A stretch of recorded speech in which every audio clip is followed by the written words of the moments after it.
Bonjour, alors si j'ai voulu faire cette vidéo, c'était pour revenir un petit peu sur le temps présent diffusé le 11 octobre, donc qui avait pour thèmes principaux les guérisseurs. Et il y a un moment dans ce reportage, on a fait une approche un petit peu historique pour tenter de voilà, de nous donner les origines, l'histoire de ce qu'on appelle aujourd'hui le secret, le secret des guérisseurs. Et c'est vrai que je suis resté assez sceptique sur la façon dont ça a été fait. Et voilà, il y a quand même eu des affirmations que j'ai trouvées assez douteuses. Donc c'est pour ça que j'ai décidé de faire cette vidéo. Donc comment ça va se passer? D'abord on va regarder d'un peu plus près le contexte de ces procès en sorcellerie. Ensuite on va faire un petit panorama d'autres procès en sorcellerie, quelques-uns, qu'on puisse voir s'il y a des schémas qui ressortent, s'il y a des chefs d'accusation qu'on revoit souvent, et si voilà, on voit effectivement dans ces procès en sorcellerie apparaître des mentions du secret ou des guérisseurs. Une fois qu'on aura fait ça, on va revenir aussi un petit peu sur les chiffres qui nous ont été donnés sur l'Inquisition dans le reportage. Et on finira par reprendre un cas pratique, et on va prendre le même que ton présent, c'est-à-dire le cas du procès de Claude Bergier en 1628. Et une fois qu'on aura fini ce petit panorama, on se redemandera, on se reposera la question si effectivement on peut affirmer que dans les procès en sorcellerie de cette époque, on trouve la trace de ces guérisseurs. Donc comment ça va se passer? Ça va être un petit peu à l'arrache, donc vous allez surtout voir des textes à l'écran et voilà, qui seront accompagnés de ma voix. Je dispose pas de la logistique de temps présent, vous imaginez bien. Donc pour commencer, pour vous rafraîchir la mémoire, on va tout simplement se repasser l'extrait en question qui aborde l'Inquisition. Où malheureusement, sous la torture, les gens donnaient ce secret. Et là, c'est la première et seule preuve écrite qu'on a de ces pratiques, mais elle remonte à vraiment très très loin. Et on en a trucidé en Suisse des sorciers-sorcières depuis le XVe siècle. 10 fois plus qu'en France, torturés et brûlés 100 fois plus qu'en Italie. Avec 3500 exécutions, la Suisse romande est même recordman d'Europe. Merci l'Inquisition. Et tout laisse à penser que cette stigmatisation des sorciers-sorcières est en lien direct avec les guérisseurs. Donc voilà, vous avez vu, la séquence est assez courte, mais on nous dit quand même pas mal de choses. Et on ponctue un peu avec une affirmation où on nous explique que si ces personnes ont été persécutées, c'est parce qu'elles étaient des guérisseurs. On nous parle de liens directs, tout laisse à penser.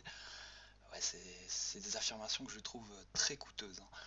Donc on va commencer, comme j'ai dit, par un petit contexte. Donc comment on va faire ça? On va se reposer sur une ressource qui est tout à fait fiable concernant l'histoire suisse, c'est le dictionnaire historique de la Suisse. Donc qu'est-ce que c'est le dictionnaire historique de la Suisse? C'est un dictionnaire qui contient tout un tas d'articles justement sur l'histoire de la Suisse et qui est rédigé par des historiens. Donc comment on accède à cette ressource? C'est très facile, il suffit de taper DHS sur Google, vous voyez, et là vous tombez directement sur le dictionnaire historique de la Suisse, on clique. Et on va rechercher un article, voilà, il est déjà rentré, je l'avais rentré avant, donc vous tapez juste sorcellerie, et on tombe très vite sur l'article sorcellerie, donc qui a été édité enfin rédigé par des historiens, et vous voyez qu'on peut l'avoir sous format PDF très simplement. Et là je vous ai juste montré comment y accéder, vous voyez que c'est tout simple, et du coup j'ai utilisé le PDF, je l'ai téléchargé, comme ça j'ai pu mettre du stabilo partout. Et on va regarder un peu de plus près ce qu'en disent les historiens. Donc, le présent article traite des persécutions survenues du XV au XVIIIe siècle qui touchèrent des hommes et des femmes soupçonnés de pratiques magiques ou d'hérésie. Donc ces persécutions, on parle aussi de chasse aux sorcières, reposaient sur la croyance qu'on pouvait se livrer à des maléfices avec le concours du diable. En Europe occidentale, la sorcière ou le sorcier apparaît essentiellement dans les écrits savants et dans les actes de procès. Il s'agit d'une figure construite, résultant d'un processus social d'étiquetage et très rarement d'une personne réelle s'adonnant à une pratique magique précise, en sorte que la recherche historique ne connaît pratiquement que des procès et des poursuites pour sorcellerie. Avant de disparaître en grande partie dès le début du XVIIIe, le concept cumulatif de sorcellerie, selon l'expression de Brian P. Levack, caractérise les persécutions. Alors, les prévenus étaient accusés de... Donc, on va avoir un petit résumé des chefs d'accusation qu'on retrouve souvent, hein. Donc, accusés de jeter des maléfices sur des êtres humains, maladie, mort, impuissance, stérilité, sur des animaux, mort de vache ou comportement anormal d'animaux de trait, sur des instruments, sur la communauté, hein, grêle, avalanche. De surcroît, ils étaient soupçonnés d'hérésie et concrètement d'appartenance à une secte diabolique. Ces croyances se présentaient sous une forme stéréotypée, avec des variations régionales, sabbat de sorcière, pratique d'admission dans la secte du diable, copulation avec celui-ci, prélèvement de sang, marque du diable sur le corps, remise de substances maléfiques, onguents ou poudre. Donc vous voyez, on nous a fait toute une petite liste, hein, des chefs d'accusation qui ressortaient souvent dans ces procès. Et déjà là, on remarque qu'il n'y a pas de mention de secret ou de guérisseur, hein. Ensuite, la suite figure au centre d'un espace, ouais, blablabla, on va passer, on pourrait le lire en entier, hein, si jamais. Donc selon une estimation grossière, il y a eu quelques 100 000 procès pour sorcellerie en Europe occidentale, dont environ 10 000 sur le territoire de la Suisse actuelle. Alors on va s'arrêter un petit peu sur ces chiffres. Alors d'où ils viennent ces chiffres en fait? Comment est-ce qu'on a fait cette estimation globale, hein, des procès en sorcellerie en Europe? Eh ben ça vient en partie de l'étude de ce monsieur, hein, de ce monsieur, c'est un historien américain, hein, Brian P. Levac, et c'est une publication qui est assez vieille, hein, elle date de 87, et cette estimation, elle fait pas vraiment l'unanimité. C'est vrai que c'est très difficile, hein, à obtenir des chiffres globaux pour toute l'Europe. Donc j'ai retrouvé deux comptes rendus. Donc c'est des comptes rendus qui ont été écrits aussi par des historiens, hein, qui se sont penchés sur le même domaine. Donc j'ai un premier compte rendu de Monsieur Alain Croix qui date de 93 et qui souligne, qui a quand même quelques critiques vis-à-vis de l'estimation de Monsieur Lévesque, mais voilà, qui est quand même assez élogieux, hein. Il est sur une question qui a engendré une prédiction incroyable depuis presque 3 décennies, hein. Elle fera avancer le débat, comme l'auteur le souhaite, très richement documenté, en un mot, remarquable. Donc c'est vrai, il nous dit que c'est remarquable, donc là on a un avis assez positif sur l'estimation de M. Levac. Mais j'en ai trouvé un autre, hein, de Robert Münchenblad, je sais pas si je le prononce bien, hein, mais qui a aussi pas mal travaillé justement sur ces procès en sorcellerie. Et lui, il est pas du tout convaincu, hein, par l'estimation, par contre. Et des chiffres que monsieur Muschenblad a lui-même apporté dans des études très spécialisées, très localisées, hein, c'est-à-dire qu'il s'est concentré sur une région et une période précise. Et il a vu que les chiffres que lui avait donnés, qui ont été repris dans l'étude de M. Lévesque, ça correspond pas forcément. Et attendez, je vais vous retrouver une petite remarque. Donc voilà, il nous dit, hein, par exemple, pour le chiffre relatif à l'Allemagne, hein, donc quant au chiffre de 30 000 persécutions dans les zones de langue allemande du Saint-Empire romain germanique, il repose sur une erreur de lecture du travail de Gerhard Schormann, car ce dernier parle du total des fiches concernant la sorcellerie rassemblées sur l'ordre d'Himmler dans tous les pays occupés par les troupes hitlériennes. Donc du coup, le compte ne concernait pas que l'Allemagne ou le Saint-Empire, vu qu'il s'est reposé sur les zones occupées lors de l'Allemagne nazie. Et qu'est-ce qu'il nous dit d'autre? Enfin, aucun historien sérieux ne saurait accepter les comptes extraordinaires de Bellevag qui aboutissent sans aucune preuve au chiffre de 100 000 poursuites et de 60 000 exécutions en Europe. Donc vous voyez qu'il n'est pas super convaincu. Un livre de plus sur la sorcellerie, un livre de trop à n'en pas douter, etc. Donc voilà, est-ce que M. Muschelberg a raison? Est-ce que c'est M. Croix qui a raison? C'est pas vraiment ce qu'on cherche à déterminer maintenant, mais on voit que la possibilité même d'aboutir à un chiffre précis pour l'ensemble des procès en sorcellerie, c'est difficile, c'est plus ou moins impossible à l'heure où on est. Et c'est vrai que je vous ai mentionné le dictionnaire historique suisse, le dictionnaire historique de la Suisse, comme étant une source tout à fait fiable, et eux-mêmes se reposent sur les chiffres de M. Lévesque, mais vous remarquerez qu'ils nous introduisent ce chiffre comme, ouais, avec un selon une estimation grossière, hein. Donc ils nous disent assez clairement que c'est grossier, hein. Donc tout ça pour dire quoi? Le reportage, il nous annonce quand même des chiffres assez ronds, des facteurs, hein, des factorisations qui sont rondes. On nous parle de 3500 exécutions en Romandie, on nous dit que ça fait 10 fois plus qu'en France et 100 fois plus qu'en Italie. Donc j'aurais bien voulu hein, vous donner les vrais chiffres, mais les vrais chiffres, on les a pas en fait. Hein. On peut pas vraiment donner une estimation précise hein, du nombre d'exécutions. Donc c'est vrai qu'on s'interroge hein, sur quel document s'est reposé temps présent pour nous donner de ces chiffrons, ces factorisations, et en même temps décerner la médaille d'or à la Romandie, hein, champion d'Europe, on nous dit. Donc voilà.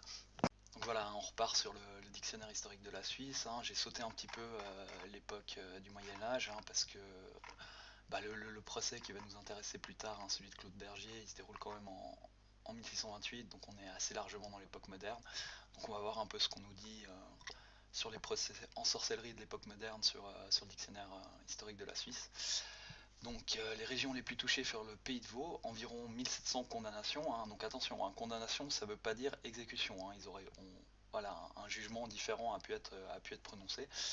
Et les Grisons, hein, environ voilà, au moins 1000 procès. Donc là c'est des condamnations, là c'est des procès, hein. C'est pas vraiment la même chose. Deux territoires où l'exercice de la haute justice était très morcelé, les cantons où il était centralisé ont connu moins de procès. Hein. Donc par exemple à Zurich, on a à peu près 80 cas. Comme ailleurs, l'intensité des persécutions était directement proportionnelle à la proximité du tribunal compétent. La nature faiblement centralisée de l'État est une explication importante de la fréquence des procès en Suisse. Donc ils vont développer. À l'époque moderne, les procès étaient presque toujours menés par des tribunaux temporels. La plainte émanait en général de la population et son énoncé prioritaire était le maléfice. Au moyen d'une procédure inquisitoriale, les tribunaux ne cherchaient pas seulement à obtenir l'aveu du maléfice, mais aussi ceux de l'entrée dans la secte et de la participation au sabbat des sorcières. Le recours à la torture était systématique. Et là, on nous parle d'un document qui a été publié par le Saint-Empire, hein, qui s'appelle la Caroline. Et sans rentrer dans les détails, visiblement, ça se portait sur des notions de droit et ça demandait de faire appel à des autorités un peu plus compétentes en matière de loi avant de prononcer un jugement. Et vous voyez là qu'on nous dit, donc pendant longtemps, il suffisait d'un seul témoignage crédible sur un maléfice pour établir le corps du délit. Il n'était pas habituel d'envoyer le dossier à une faculté de droit ou à une autorité supérieure avant de pouvoir donner la question, enfin rendre le jugement, comme le prescrivait la Caroline. Donc vous voyez qu'on voilà, on a un peu ignoré justement ce que recommandait cette Caroline, hein, donc ce document en provenance du Saint-Empire. Alors, selon laquelle, machin, la chance d'échapper aux aveux forcés et d'être acquitté, ou du moins seulement banni, était probablement inférieure à 50% de manière générale, voire inférieure à 25% en bien des endroits. Seule une partie des condamnés était envoyée au bûcher, peine infamante qui signifiait l'exclusion de la société, oui, on imagine bien.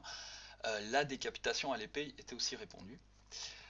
Les procès avaient souvent pour origine des conflits de voisinage relatifs à la réciprocité, prêt d'outils, fruits du travail, civilité entre voisins ou parents. Le risque de faire jaser était particulièrement important pour des personnes présentant des signes distinctifs ou se comportant de manière peu conforme. Strabisme, taciturnité, irascibilité, présence peu assidue aux offices réguliers, etc. Car pour elle, la probabilité qu'on relie ces caractéristiques à des faits dommageables survenus dans la communauté était beaucoup plus élevée que pour les autres. Cela pouvait déclencher de l'hostilité ou la renforcer et favoriser des accusations même tardives. De nombreux témoignages se rapportant en effet à des événements antérieurs de 10 ans et plus. Voilà, donc ça faisait beaucoup de lecture, on va juste un petit peu résumer la situation. Donc en gros, vous avez une croyance très tenace du côté des personnes qui instruisent le procès, et même assez généralisée, que tous les phénomènes qu'on n'explique pas, assez malheureux, qui s'abattent sur la population, sont l'œuvre du diable. Hein. Donc ça, c'est l'idée de base. Et là-dessus, on développe un petit peu, hein, parce qu'on ajoute le fait que le diable travaille pas seul, hein, visiblement, il aurait des complices, hein, donc il pactise avec des humains pour semer le malheur. Donc du coup là vous avez un schéma type, hein, prenez n'importe quel village, hein, vous avez quelques animaux qui meurent, des gens qui meurent, hein, un peu de grêle, une avalanche, donc c'est l'œuvre du malin, donc il a peut-être un assistant, et du coup sur qui on va mettre la faute, vers qui on va pointer du doigt, faire des personnes qui sont un petit peu à la marge hein, dans ce village, hein, c'est pour ça qu'on nous parle justement de strabisme, de taciturnité.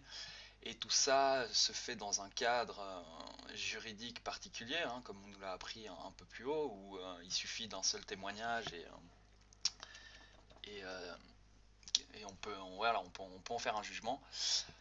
Et voilà, c'est tout ça qui fait qu'on en arrive en fait à des procès en sorcellerie. Donc le procédé, hein, on va faire un peu une caricature, hein, dans le cas où on aboutit à une exécution. Donc vous avez une petite rumeur qui amène à un procès. Et au procès, vous avez des personnes qui savent très exactement ce qu'ils cherchent. Et ce qu'ils cherchent, c'est justement tout ce qu'on a vu dans cette liste. Et ça leur vient aussi de manuels, hein, de démonologie qui ont été écrits, hein, où on a écrit des pages et des pages et des pages sur voilà, comment se comportait le diable, comment il pactisait, les histoires de sectes, de tout ce que vous voulez. Donc du coup, on pose des questions qui sont orientées dans ce sens, hein, on cherche à savoir des choses qu'on a préétablies quelque part. Et forcément, hein, vous torturez les gens, ils finissent par admettre les choses les plus invraisemblables. Donc c'était pour un contexte qui n'est pas un contexte étendu, hein, bien sûr. Et on va partir on va se faire un petit panorama justement des procès en sorcellerie avec ces éléments en tête. Voilà, donc bon là tout de suite vous allez me dire c'est un peu dégueulasse, c'est pas faux. Mais donc d'où ça nous vient, hein, ça vient quand même de l'UNIL, hein, donc l'université de Lausanne, et bon visiblement les historiens ou des étudiants en histoire se sont fait un petit peu plaisir, hein, donc c'est vrai qu'il y a un côté un petit peu déconne, hein, donc voilà, les historiens des fois ils sont un peu déconneurs, ils sont pas graphistes, hein, mais ils sont un peu déconneurs. Donc c'est quoi? C'est une dizaine de procès en sorcellerie, hein, de Suisse romande, qui ont été extrêmement résumés, hein, c'est juste des petites anecdotes, mais donc vous voyez quand même une référence claire. Et on va regarder un peu les anecdotes de ces procès pour voir, voilà, pour commencer notre panorama. Donc on a un cas d'hostie rebelle, hein, à Domartin en 1498 visiblement. Donc l'anecdote, deux hommes et deux femmes détaillent plusieurs rituels censés ridiculiser la pratique liturgique, comme la profanation d'hosties. Les sorciers cherchent à faire frire dans une poêle, mais cette matérialisation de la nature divine du Christ s'en sort miraculeusement, parfois en se mettant à saigner ou à crier, hein, donc une petite hostie criante. Voilà. Domartin toujours, un peu plus tard, ces procès font la place belle aux maléfices, et plus particulièrement au sort qui provoque la mort des animaux. Claude Relier, un riche paysan, avoue notamment qu'il a tué 3 enfants et 38 animaux, dont 2 bœufs au poil rouge. On l'accuse également d'avoir jeté un maléfice à ses propres bêtes pour écarter les soupçons. Donc c'est vrai que là on retrouve ce que nous disait le DHS. Euh, à Gaulion. Alors, Gaulion, 1515. Alors, on y découvre les sorciers et sorcières bouteurs de peste, hein, donc c'est vrai que quand il y avait des épidémies de peste, forcément, hein, ça faisait des coupables tout trouvés, hein. Ils sont dénoncés en 1616 et surtout en 1630-31, des années d'épidémie. Ce fléau, dit-on au village, provient soit d'une punition divine, soit de l'ouvrage de mages noirs qui répandent la maladie en graissant les portes de la maison, hein. On nous parlait d'onguents, on retrouve un peu ça par ici. Et donc Vevey 1448, hein, donc bon, vous êtes prêts pour celle-là, hein. Ces procès font une belle place à la description d'une spécialité culinaire régionale, les brochettes d'enfants à l'ail. Ça s'invente pas, hein. L'interrogatoire d'une sorcière offre une description gratinée des orgies sexuelles qui clôturent les sabbats. On y apprend que le diable n'est pas aussi brûlant qu'on pourrait le croire. Une sorcière qui l'a honoré sous le regard complice de renards et de chats prétend en effet qu'il a le sexe tellement froid qu'elle en a souffert. Bon voilà, hein, donc on retrouve apparition du diable, copulation. Et on se fait un dernier, on va pas tous les faire, hein. Donc Vevey, Riviera Liménique, 1477, on y découvre des descriptions de la cuisson de chair d'enfant, dis donc, hein, on y revient. Une viande au goût très doux qui se mijote dans une marmite au feu de bois et qui se prépare à la broche, malgré le savoir-faire des cuisiniers qui enlèvent la tête, jugée non comestible à cause du baptême. Ouais, c'est un peu gore, hein. Ce repas laisse les sorciers sur leur faim, quelle que soit la quantité de viande ingurgitée. Donc ouais, bon on va s'arrêter là, hein, pour ce petit florilège qui nous est proposé par les étudiants de l'UNIL. Mais c'est vrai que pour l'instant, ce qu'on a vu, ça correspond pas mal, hein, à ce que nous disait le DHS, et on n'a pas vu vraiment de secret de guérison. Et j'ai trouvé autre chose, hein, des petits résumés de procès en sorcellerie. Donc ça se passe là-dessus, je vous mettrai le lien en description bien sûr. Donc c'est une exposition, hein, donc, qui a été faite avec les Archives nationales françaises. Donc c'est une exposition sur les présumés coupables, hein, qui concerne les femmes à travers l'histoire, hein. Donc vous voyez qu'il y a des sorcières, des empoisonneuses. Donc on part des procès en sorcellerie et on termine ouais, sur les tontes à la libération, hein, les accusations de traîtrise à la libération en 1945. Et du coup, dans le cadre de cette exposition, on nous expose, enfin on nous résume tout un tas de cas de procès en sorcellerie. Donc là aussi, il est disponible tel quel, et je me suis permis de télécharger la version PDF pour pouvoir barbouiller, hein, aussi. Donc là, le cas numéro 3, on a une Marion à Paris, hein, 1390, oui, ça c'est un peu plus vieux.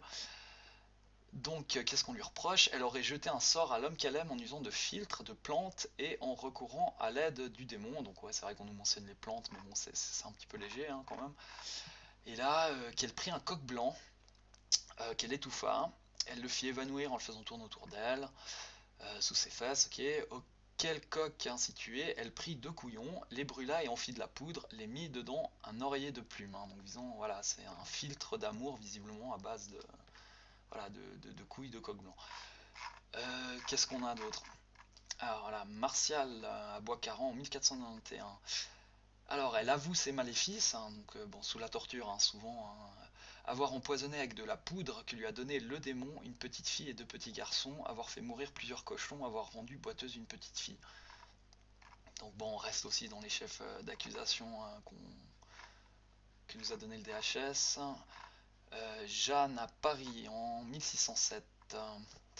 Alors il l'accuse, hein, d'avoir empoisonné des membres de sa famille, son gendre, ses voisins et leurs animaux, de les ensorceler, de les menacer, de connaître les sortilèges et les incantations du diable, de capturer des crapauds qu'elle fait enfler, de faire tourner des roues de charrette. Ok, et celui-là il est assez intéressant, hein, parce que notamment dans la défense, hein, de la personne inculpée, vous voyez qu'est-ce qu'elle a dit dans ce procès? Pour l'honneur de Dieu, ne me rompez point les membres, faut-il que j'aie mal à cause de faux témoins, hein. Donc elle, clairement, hein, elle dénonce qu'elle est victime de la rumeur, hein, comme c'était visiblement souvent le cas, hein. Et bon, la torture, elle dit savez-vous pas bien qu'il y a tant de faux témoignages? Je vous crie pitié par la sainte passion de Dieu. Laissez-moi, je vous crie pitié, je ne sais rien. Et ça finit, visiblement, c'était à peine lisible dans le procès, jamais je ne file mal. Donc elle, voilà, hein, cette femme, visiblement, malgré la torture, a résisté jusqu'au bout, mais ça n'a pas empêché son exécution. Et bon, je vous le dis, hein, il y en a 116, hein, des cas qui sont dans ce document. On va bien évidemment pas tous les faire, hein. Donc on va partir en Belgique, tiens, hein, Suzanne de Mons en 1652. Niant tout ce dont elle accusait, elle a été torturée à plusieurs reprises, hein. Et vous voyez que là, dans un premier temps, elle dit qu'elle a rencontré le diable il y a 20 ans. Le lendemain, elle revient sur ses aveux. Donc on lui a demandé pourquoi est-ce qu'elle a confessé justement cette rencontre avec le diable. Et elle dit que c'est parce qu'elle y a été contrainte. Et on lui redemande, hein, pourquoi elle a confessé. Et elle dit parce qu'elle avait trop mal, hein.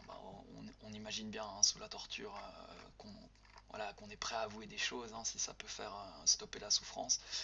Et donc quelques jours plus tard, hein, c'est un peu la finalité, le jour de son exécution, les juges l'interrogent alors qu'elle est malade dans sa prison. Elle confirme ses aveux et revient sur sa rencontre avec son amoureux, le diable, comment celui-ci l'a marqué. Donc on voit apparaître cette notion de marque du diable. Comment il l'a mené aux danses du sabbat, voilà, le sabbat. Comment ils ont copulé ensemble, copulation. Comment elle a utilisé ses poudres contre les gens et les bêtes. Donc on est en plein dans la liste, hein, que nous avait donné le DHS. Voilà, Adrienne de Montbéliard, 1646. Elle persiste à nier les maléfices qui lui sont rapprochés. Elle finit par avouer, sous la torture, et raconte dans les détails sa liaison avec le diable et les scènes d'anthropophagie. Elle est condamnée du crime de sortilège et d'hérésie puisqu'elle affirme avoir renoncé à Dieu pour s'unir au malin. Voilà, qu'est-ce que j'ai souligné encore? Donc Magdalene Bouchin, dans le Nord, dame de 77 ans, hein, quand même, en 1650. Donc Magdalene nie tous ces faits et affirme que toutes ces femmes ont été forcées, donc on lui a posé la question sur d'autres sorcières, hein, sans doute, ont été forcées à avouer ces crimes, des crimes qu'elles n'avaient pas commis. Et là aussi, hein, elle finit par avouer ceux dont on l'accuse. Elle est étranglée et brûlée après 2 mois de procès. Voilà, on passe sur Claude, hein, la seigneurie de Granges, Franche-Comté, 1571-1572. Donc elle nie, hein, commence toujours par nier forcément les maléfices sur les gens et les animaux. Et ben là aussi, hein, elle finit par avouer s'être donné à un diable qui l'a marqué à la cuisse et lui a donné de l'argent transformé le lendemain en feuilles de chêne. Donc voilà, là encore, hein, c'est vrai qu'on commence à voir apparaître un schéma qui correspond quand même assez bien à ce que le DHS nous disait, et toujours pas de mention claire, hein, du secret ou de guérisseur, hein. Alors, Isabelle à Montbéliard, 1587. Dans un premier temps, elle se défend énergiquement, hein, contre les accusations de maléfice et de fréquentation du démon. Torturée, elle persiste à nier avoir tué l'enfant, donc on l'a accusée d'avoir tué et découpé et cuisiné un enfant. Donc vous voyez que ça, c'est un truc qui revient assez souvent, hein, visiblement. Elle finit pourtant par passer aux aveux ses relations avec le diable, un homme noir de grande taille, armé d'un bâton, qui lui promet de l'aider à tuer tous ceux qui la traitaient de guenoche, hein, donc de sorcière, qui la marquait à la cuisse gauche et lui donna de l'argent. Et voilà, bon, on va arrêter là, hein. Je vous ai dit, si vous allez regarder, il y en a 116, hein, qui sont exposés. Mais on va s'arrêter là, hein, pour ce petit panorama, justement, des chefs d'accusation, des procès en sorcellerie. Et on va se pencher sur le cas de Claude Bergier. Les procès en sorcellerie, on les trouve aux archives cantonales. Depuis quelques années, les archivistes les épluchent méticuleusement. Exemple avec Claude Bergier, brûlé le 5 août 1628. Nous avons ici 2 registres dans lesquels on trouve des informations concernant le procès mené contre Claude Bergier à l'été 1628. Et donc là-dedans, on trouve à 3 reprises, 3 jours différents, le procès verbal, des séances d'interrogatoire à la suite d'une torture menée contre Claude Bergier, où il avoue différentes choses par rapport aux accusations de sorcellerie qui sont justement portées contre lui. Et il semblerait qu'en fonction de ce qu'il avoue, de ce qu'il raconte, qu'il était bel et bien un guérisseur. Il utilise des prières chrétiennes, hein, il évoque la Trinité pour guérir du bétail. Donc si on suit ses aveux de ce côté-là, on pourrait dire, tiens, effectivement, Claude Bergier était un guérisseur. J'ai le regard de cette femme justement en pleurs. C'est la femme que j'aime. C'est différent à chaque fois. J'ai le prénom Lisa. C'est soit Elisabeth, c'est un diminutif, mais il y a Lisa. Le prénom Elsbeth est mentionné noir sur blanc dans le procès verbal du 21 juillet 1628. Voilà, donc on va s'attaquer justement au procès de Claude Bergier, mais avant de faire ça, je voulais mettre quelques petites choses au point. On va s'intéresser un petit peu aux différents acteurs, hein, autour de la découverte, la mise en avant de ce procès. Donc ce procès, visiblement, il a été pas découvert, hein, mais mis en avant dans le cadre d'un projet artistique, hein, un projet photographique de Madame Rébété, hein, qu'on voit dans le reportage. Et bon, moi j'ai absolument aucun problème, hein, quand l'art va flirter un peu du côté du paranormal, de la métaphysique, c'est de l'art, hein, y a aucun souci. C'est tout de suite plus gênant quand c'est fait dans une approche historique.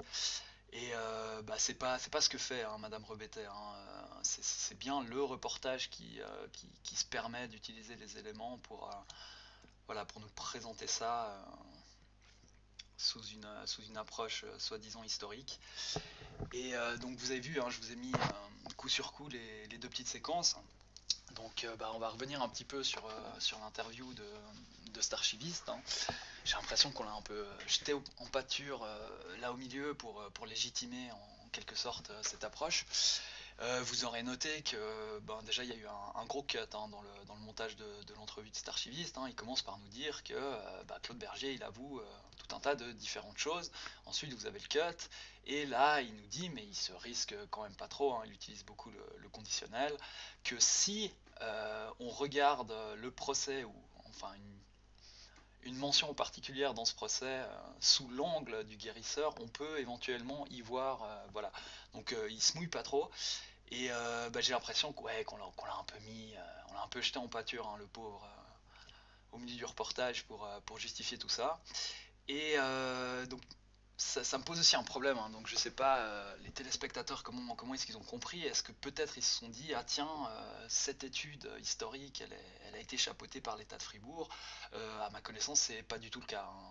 L'État ou l'Université de Fribourg, visiblement, n'ont rien à voir avec ça. Donc moi je souhaitais le préciser et je voulais aussi dédouaner un petit peu, hein, autant cette photographe que cette médium ou ces médiums qui ont participé un peu à cette expérience, voilà, à ce projet artistique, parce que ouais, les prétentions historiques, c'est bien le reportage qui les amène, hein, et pas vraiment cette exposition photographique.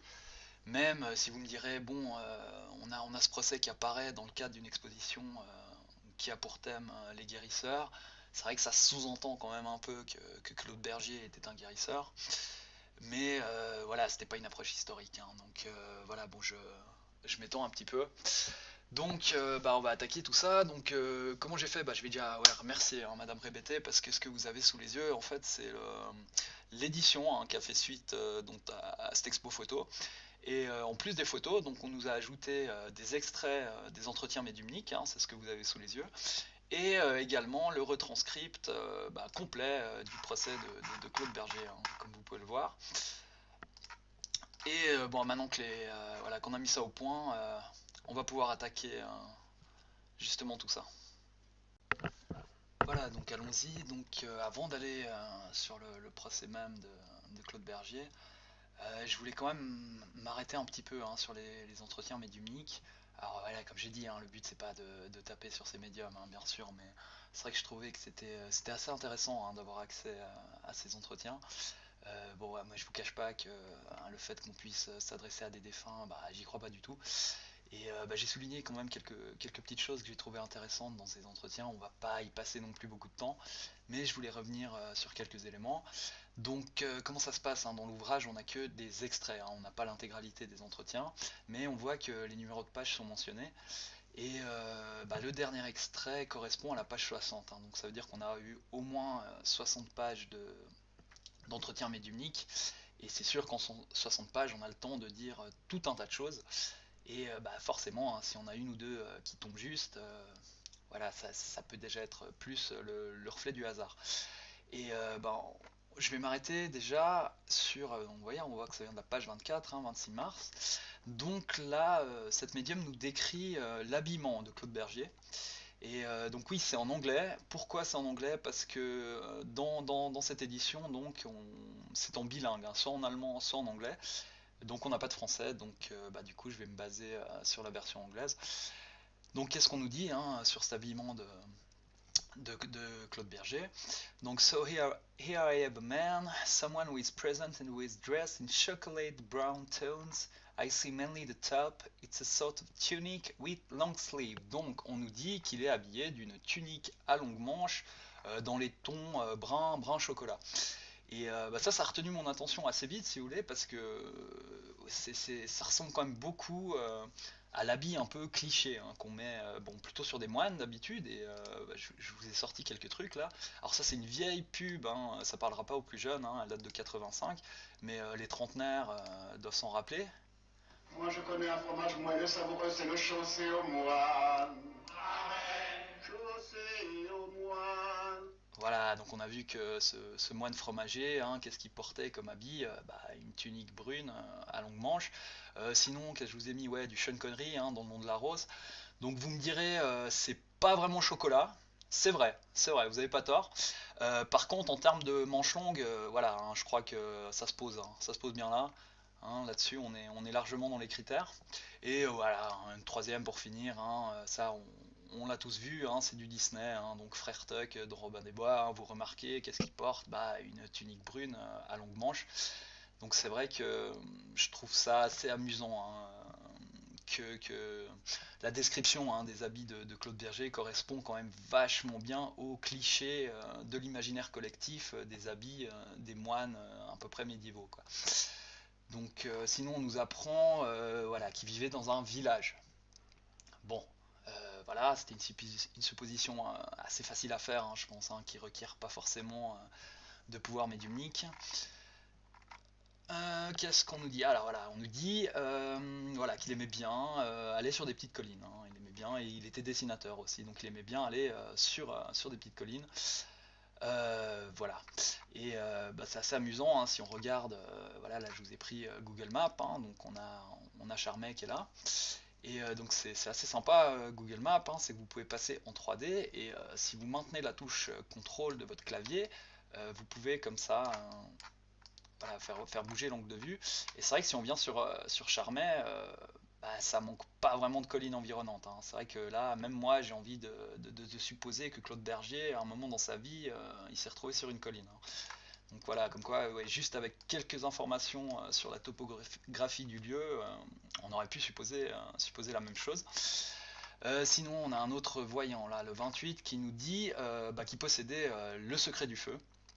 Et il nous dit, et c'est assez amusant, hein, que c'est pas le même secret qu'on peut trouver de nos jours sur Google.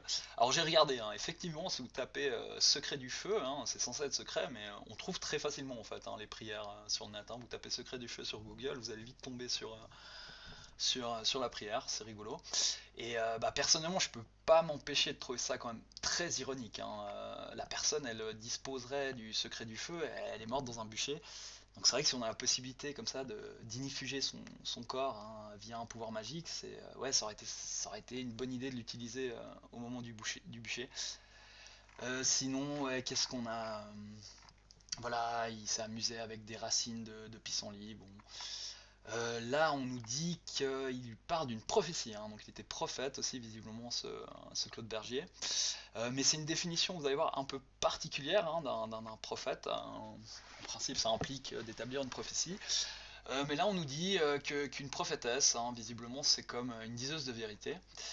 Mais c'est pas sa première capacité, hein. La première capacité d'une prophétesse, si on en croit la définition de cette médium, c'est de travailler avec les énergies de la nature. Bon, c'est particulier hein, comme définition d'une prophétesse.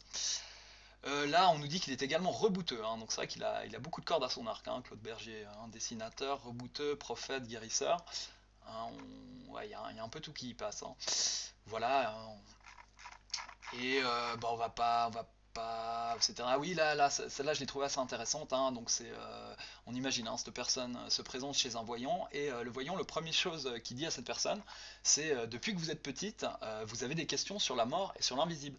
Et je trouve ça assez génial en fait, hein, parce que, enfin, pensez bien que la situation, c'est une personne qui va voir un médium. Donc on peut supposer qu'une personne qui va voir un médium, elle est quand même assez, enfin, euh, elle y croit au moins un minimum pour aller voir ce médium. Donc c'est vrai que c'est la phrase que je pense, à chaque entretien médiumnique, vous pouvez sortir ça à la personne qui vient vous voir, hein. C'est vrai qu'il y a quand même des chances qu'une personne qui va voir un médium, elle s'intéresse un petit peu aux questions hein, qui tournent autour de l'invisible et de la mort. Donc ouais, c'est assez subtil, hein. J'ai trouvé ça assez sympa, hein, donc je vous le mets. Et voilà, on va s'arrêter là pour les entretiens médiumniques, hein. Je voulais juste voilà, juste amener ces petits éléments, hein. C'est vrai que bon, c'était pas le but hein, à la base d'aller taper sur des médiums, hein. Donc on va passer au procès. Donc voilà, donc le dit procès, hein, on va s'attaquer, ça va être long, hein, parce que ouais, il y a quand même 8 pages. Voilà, hein, donc va falloir s'accrocher. Donc comme nous l'avait dit cet archiviste, hein, donc le procès se déroule sur 3 jours, hein, et donc là c'est l'interrogatoire du 21 juillet hein, 1628. Donc, qu'est-ce qu'on nous dit hein, sur ce Claude Bergier? Qu'est-ce qu'il a dit au cours de ce procès? Qu'est-ce qu'on lui a posé comme question? Donc, Claude Bergier de Charmey enquis pourquoi il tenait la prison. Il a répondu pour des mensonges et fausses charges qu'on lui mettait dessus. Donc là, en gros, il réfute un peu les accusations, hein. Il dit qu'il est victime de la rumeur, hein, comme on l'a vu dans pas mal d'autres procès. En ce quoi qu'on disait qu'il était sorcier, ce que ne se constatera jamais, ne sachant par quel sujet on lui met cela dessus, outre quoi qu'on le chargeait qu'il allait par les bois en forme de loup. Ah, ça c'est marrant, on ne l'a pas dit hein, dans le reportage, visiblement, voilà, il y a des gens qui l'ont accusé d'être, peut-être pas un loup-garou, hein, mais de pouvoir prendre la forme de loup. Alors, en qui s'il ne s'entremettait pas à guérir des bêtes, à confesser... Ah, bah voilà, on arrive sur de la guérison de bêtes, hein. Alors, à confesser que l'hiver passé, la faim l'avait contraint à médeciner des bêtes atteintes du décroît ou d'autres maladies, ne demandant ni prenant pourtant salaire qu'un morceau de pain. Donc voilà, il aurait tenté de soigner ses bêtes contre un morceau de pain. de quels médicaments il se servait et comme il les appareillait. Donc comment est-ce qu'il a soigné ses bêtes, hein? Est-ce qu'il a pratiqué le secret, hein? Visiblement pas, en tout cas pas à ce moment-là. Donc a répondu employer du chardon primplantin, de la racine d'or, de la racine d'otard et du chardon de Saint-Georges, desquels il était ignorant, se servant ainsi des mensonges pour gagner sa vie. Alors là, c'est assez amusant, hein, parce que vous voyez qu'on lui reproche pas forcément d'avoir tenté de soigner ses bêtes, mais plutôt d'avoir prétendu un savoir botanique qu'il n'avait pas, enfin du moins pour les personnes qui instruisent le procès, il n'avait pas ses connaissances en botanique, hein, desquels il était ignorant, se servant ainsi de mensonges pour gagner sa vie. Donc bon, là-dessus, guérisseur, hein, on rappelle que les guérisseurs au sens où on les entend aujourd'hui, ça fait pas vraiment appel aux plantes, hein, c'est une prière, hein, qui se fait par téléphone en plus, donc voilà. Alors qu'entre autres il faisait, alors voilà, il a fait croire à Pierre, fils de Pierre Rami de Charmey, duquel il était requis et sollicité de lui procurer en mariage Catillon, fille de Noé Rami, avec promesse en cas d'obtention de donner au confessant 20 écus et plusieurs choses. Bah ça c'est intéressant parce que c'est vrai qu'on ne retrouve pas cette fameuse Elsbeth, hein, que cette voyante aurait vue dans son entretien médiumnique. Mais on voit une Catillon, donc Elsbeth, elle y est pas, oui, elle y est, hein, vous inquiétez pas, on va arriver. Mais c'est vrai que c'est intéressant de voir qu'au moment du procès, visiblement, il cherchait à se remarier, hein, Claude Bergier. Donc, en qui s'il était marié, a répondu que oui, et que sa femme s'appelait Elsbeth des Botons. Alors, qu'est-ce qu'on nous dit, hein, de cette Elsbeth, hein, relique de feu Antoine Pétola, jadis marron en cette ville, rejetant toute la coulpe de son malheur, ouais, j'imagine que c'est la faute, hein, et encombriée sur elle, qu'elle s'enivrait continuellement et pour fournir à son ivrognerie lui avait tout emblé et dérobé, hein. Donc Claude Berger nous dit que sa femme Elsbeth, ouais, elle avait un petit problème d'alcool, hein, quand même, et qu'elle avait dépensé plus ou moins tout son bien pour boire. Alors ça continue, en qui s'il n'avait usé de charme ou sorcellerie pour l'avoir en mariage. Voilà, on lui demande un peu, voilà, est-ce qu'il a usé de sorcellerie dans ses techniques de séduction. Alors il a dit que non, hein, mais que c'est vrai qu'il avait été 2 fois rebuté et conduit d'elle, mais qu'à la fin, elle y donna son consentement à condition qu'il lui donnât en nom de mariage et qu'ils bussent ensemble, après quoi fait. Elle, donc voilà, hein, donc elle s'est accordée à ce mariage, hein, à condition qu'ils boivent un coup. Mais une fois qu'ils ont bu, elle n'était pas rassasiée, hein, du vin qu'ils burent, et du coup s'en alla chez l'autre, où que bientôt les 2 testons qu'elle reçut pour arrêt de mariage furent despendus. Donc les testons, c'est une monnaie de l'époque, hein. Donc on parle d'argent, donc visiblement à l'occasion du mariage elle a reçu un peu de biens, et ces 2 testons de biens, elle les a dépensés dans l'alcool, donc qu'il avait appris, donc ils ont eu des enfants, qu'elle a traîné avec soi quand elle l'abandonna et le quitta, hein. Donc bon, je vous rappelle, hein, que dans la petite séquence, on nous parle de son grand amour. Ah, c'est vrai que le côté ils vécurent heureux, ils eurent beaucoup d'enfants, les arcs-en-ciel, les papillons, il en prend quand même un coup, hein, quand on lit ça. Donc elle est partie, hein, là on va passer, mais en gros, elle a erré à plusieurs endroits, elle a contracté une dette de 3 écus. Voilà, elle a eu à un moment un bout de tissu visiblement qui lui appartenait pas, donc elle a été poursuivie. Et au bout de 2 ans, attendez, je vais quand même essayer de retrouver. Voilà, au bout de 2 ans, elle est revenue. Et il l'a raccueillie, hein, il l'a repris en confiance qu'elle s'en m'aiderait, mais qu'elle continua en son ivrognerie, hein. Donc c'est vrai que lui, visiblement, il a dit bon, on essaye, hein, peut-être c'est les lendemains qui chantent, mais le problème d'alcool est a pas diminué, hein. Et lui, il savait pas d'où elle prenait l'argent pour boire. Donc voilà, hein, le coup Elsbeth, Lisa, Grand Amour, c'est vrai que ça colle moins bien. Et puis ouais, je me suis pas arrêté là-dessus, hein, mais c'est vrai que bon, entre elle dit Lisa, peut-être diminutif d'Elisabeth. Donc il y a quand même plusieurs choses à dire là-dessus, hein. Déjà, la pratique du diminutif, c'est vrai que bon, ça existe, hein, chez nous, hein, mais c'est vrai que c'est plus un phénomène américain, où par exemple, tous les Bill sont des William, tous les Chuck, les Chad, les Chaz ou les Charlie sont des Charles. Voilà, on procède pas vraiment la même chose en Europe. Et on est en droit de s'interroger sur la pratique du diminutif en 1628, hein. Je dis pas que ça n'existe pas, j'en sais rien, mais c'est vrai que ce serait sympa de se demander la question. Ensuite, j'aimerais quand même souligner que entre Elsbeth et Elisabeth, bon, je chipote, hein, c'est vrai que c'est assez proche, mais il manque quand même 2 voyelles, hein, et sans ces 2 voyelles, c'est vrai que pour extraire Lisa d'Elsbeth, sans le I et le A, c'est un peu problématique, hein. Il vous reste, ouais, c'est c'est vrai que c'est un petit peu difficile.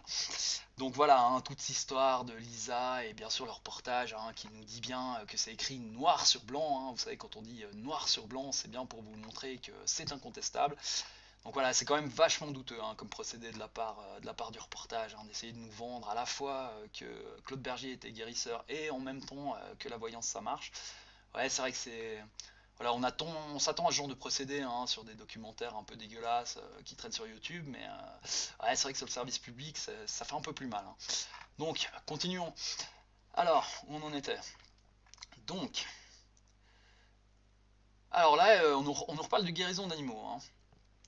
Donc, Anki s'était adressé à lui pour médeciner leur bétail. Hein. Alors, il y a des gens de Pagny et un de Nez qui, visiblement, lui ont demandé pour qu'il guérisse son bétail. Et qui avait une cavale. J'imagine que c'est une jument, hein, je suis pas sûr. Et là, on nous parle d'une bagne. Hein. C'est sans doute aussi un animal.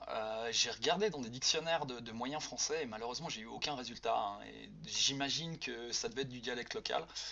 Dans le contexte, en tout cas, du Baillian du Bon-Loyer, qu'il donna garnison à une bagne appartenant au maestral Cholet. On imagine qu'une bagne est un animal. Hein. Et donc, comment est-ce qu'il s'y est pris, hein, Claude Bergier, pour tenter de soigner ces animaux? Donc il a commandé de prendre 3 feuilles de Provence avec un peu de beurre et de faire cuire cela ensemble dès qu'elles feuilles étaient saisies dans la poêle. Donc on voit de nouveau, hein, ça repose sur les herbes. Donc voilà, pas de secret, pas de prière. Voilà, là on lui demande mais voilà pourquoi est-ce qu'on vous appelle sorcier? Et il répond que c'est vrai qu'une fois à Charmey, il a grêlé et des gens ils sont venus vers lui et ils lui ont dit voilà, ils lui ont reproché en gros hein, la grêle. Hein. Donc là on retrouve de nouveau un facteur météorologique hein, qu'on avait déjà vu dans le DHS et vous verrez que la grêle ça va revenir souvent. Hein. Ah, ok.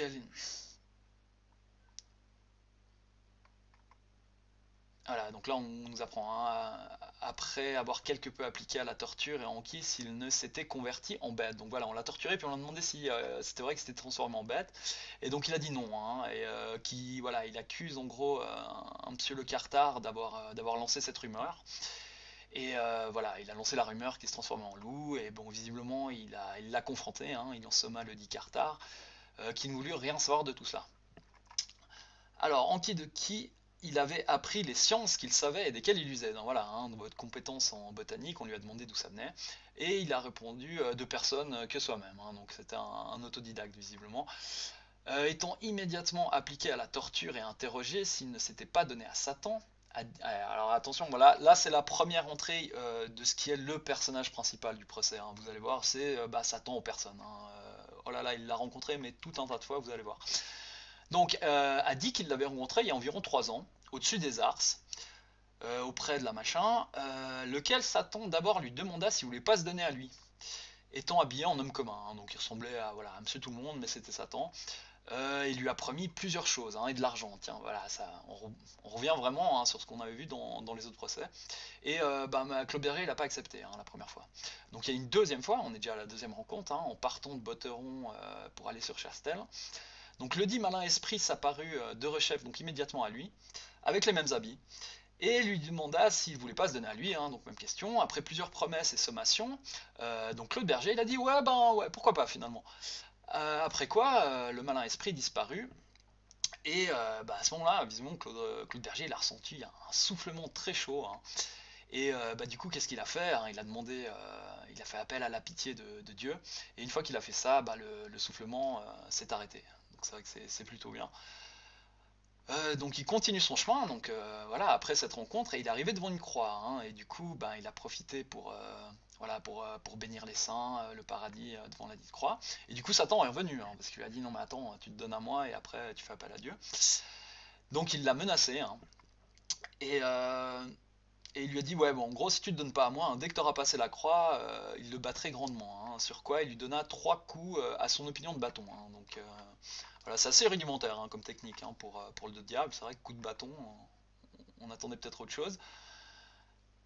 Voilà, donc il s'adonna à Satan sans autre mystère, sinon que le malin esprit lui dit puisque tu t'es donné à moi, il faut que tu trouves un tel temps près. Voilà, en gros, il lui donne un rendez-vous. Hein, donc, ok, tu t'es donné à moi, donc rendez-vous près des moulins de Broc.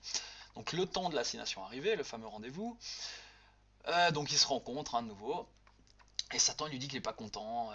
Voilà, il répondit au nom de Dieu que cela Satan. Voilà, donc voilà, Claude Berger a de nouveau essayé un peu de résister, hein, il lui a donné le nom de Dieu, et il lui a mis un soufflet hein, cette fois. Donc on reste sur voilà, des punitions très rudimentaires.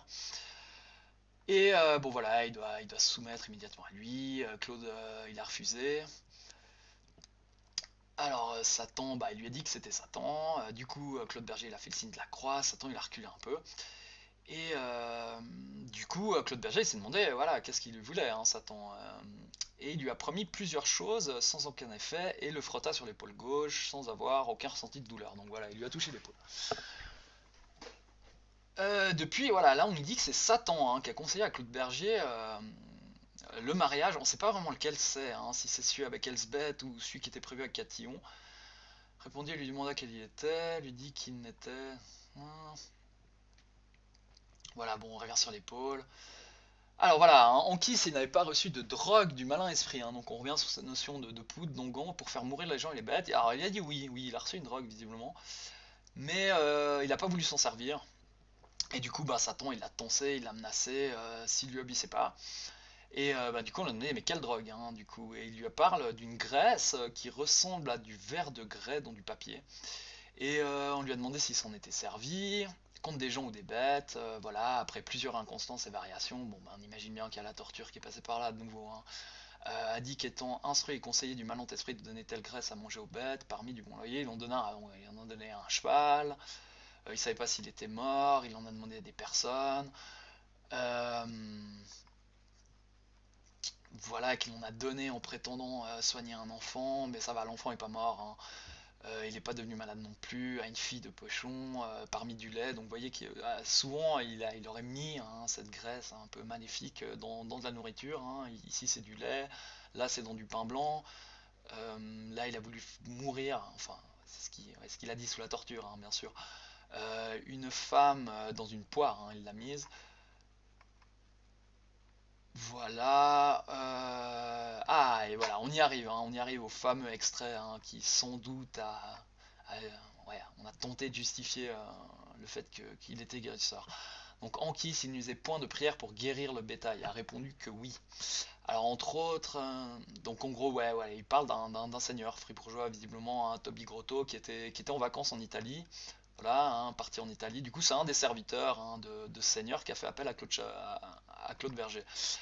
Et donc comment il s'y est pris cette fois pour soigner le cheval. Donc ça passe pas par les plantes hein, cette fois.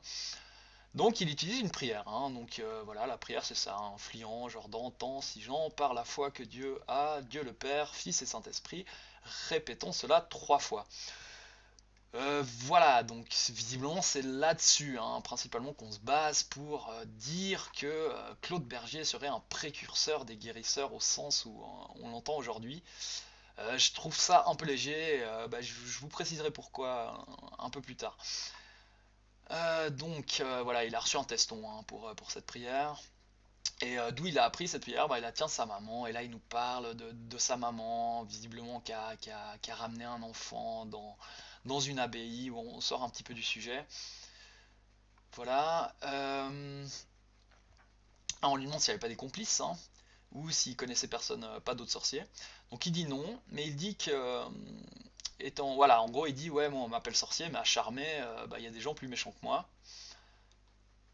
Et du coup, il parle d'une femme hein, qui s'appelle Gerly, qui était grandement aussi soupçonnée de sorcellerie. Et qu'est-ce qu'il nous dit sur cette Gerly? Une fois, il a bu un verre de vin avec, que Gerlina avait fabriqué. Et il a été tellement ébloui et affaibli qu'il tomba par terre au porche et qu'il n'a pas pu se relever. Et visiblement, on a dû l'escorter chez lui. Donc bon, là, c'est très classique. Hein, il a pris une murgée, quoi. Voilà, deuxième jour. Donc Claude Berger, variation et inconstance, donc de nouveau un torture.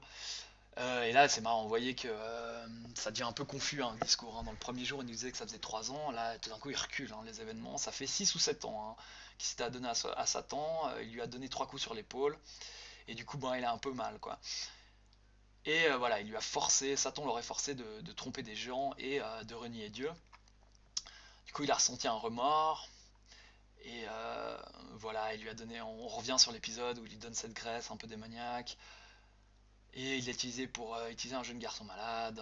Et là, voilà, alors là, c'est super intéressant, je trouve, parce que on demande à Claude Berger comment était habillé Satan. Et pour revenir un peu sur cette notion de représentation et autres, je ne sais pas comment vous, en 2018, imaginez vous croisez Satan en forme humaine. Voilà, quel habit vous lui mettriez aujourd'hui? C'est vrai que bon, moi, peut-être influencé par la culture d'aujourd'hui, par je sais pas, le mouvement gothique et autres, c'est vrai que j'aurais tendance un peu à lui mettre un peu la même tunique de moine mais en noir, hein. C'est vrai que voilà, je trouvais que ça faisait un petit peu démoniaque. Et Claude Berger, comment il nous le décrit? Avec des chaussures vert jaune et en pourpre en bleu. C'est vrai que voilà, moi je serais pas du tout arrivé sur cette combinaison, hein. C'est vrai que c'est amusant, hein, chaussures jaunes pour point bleu. Et voilà, ça, il apparaissait en plein jour, hein.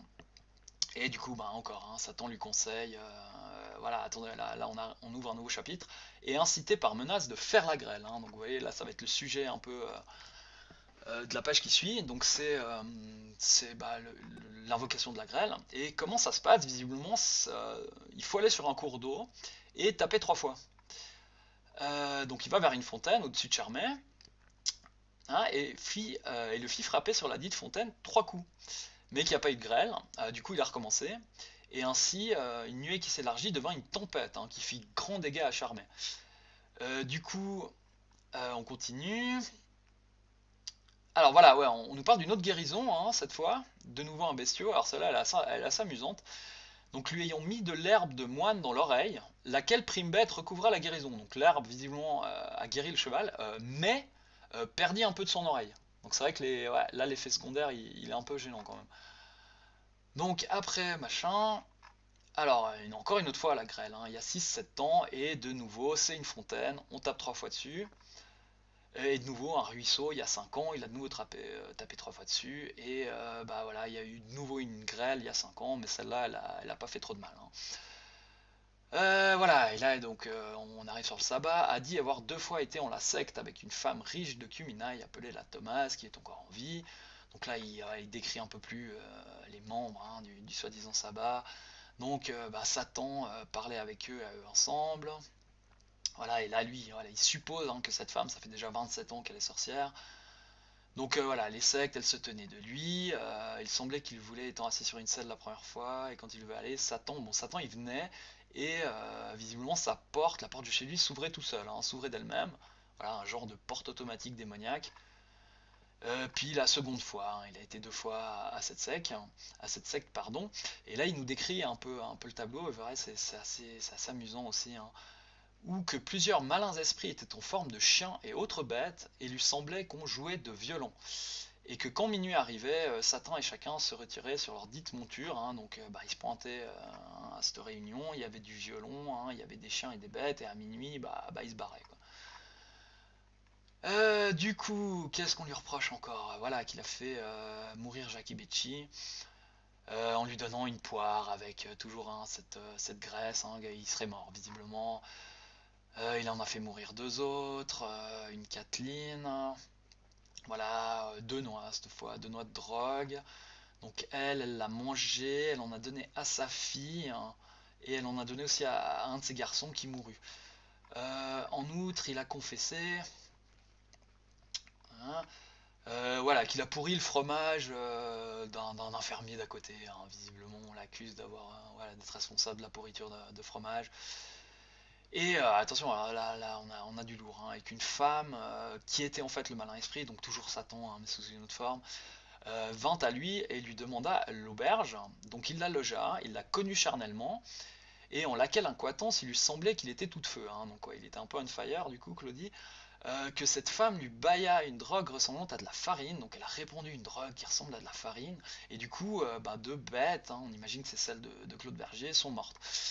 Et là il savait pas trop quoi faire de la fleur, ne pouvant faire du beurre de la fleur, j'imagine que c'est la fleur de la farine, hein, vu qu'on comparait ça à de la farine. Il la jeta au nez des pourceaux. Bon, il a confessé avoir fait mourir plusieurs bêtes sur des collines et montagnes en les frottant et en donnant de ces drogues parmi des herbes qui mouraient.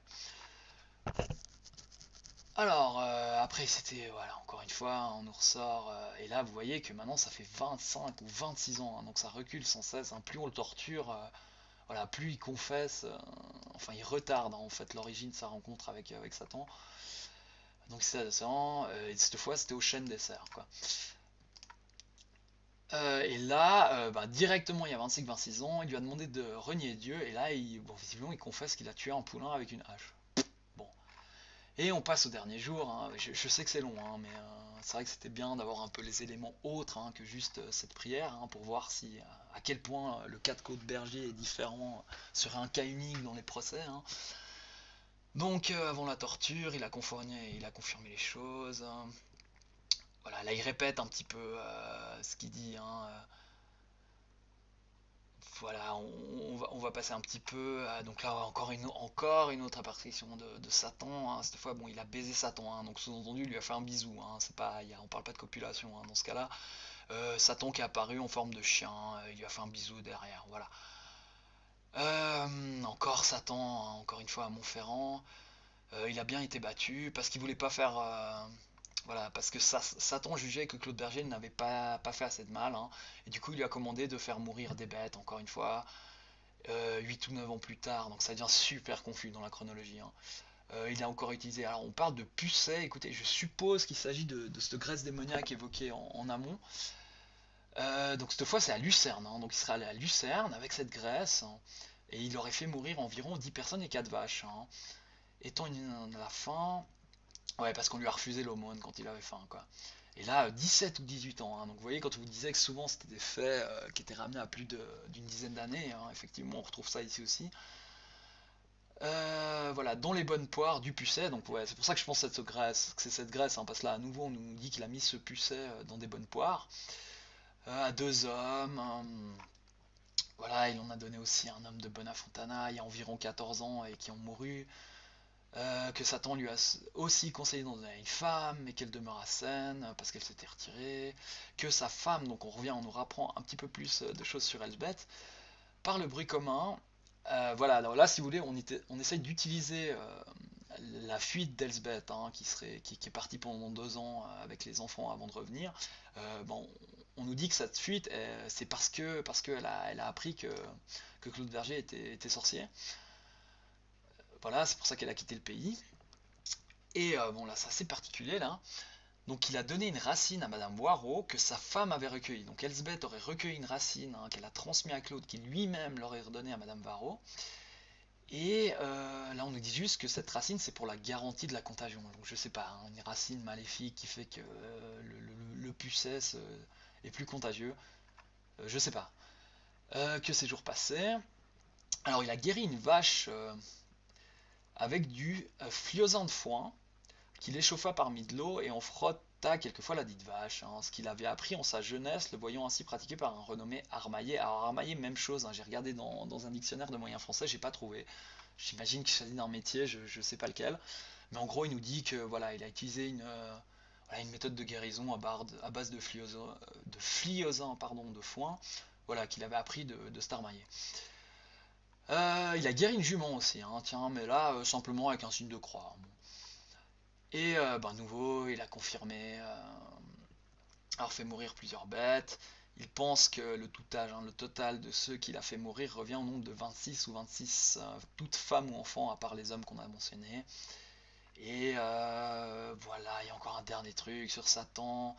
Voilà, il y a 10 ans, Satan, il lui a donné une grande pièce, hein. Il pensait qu'elle était en argent, mais depuis qu'il l'a reçue, c'est devenu du charbon.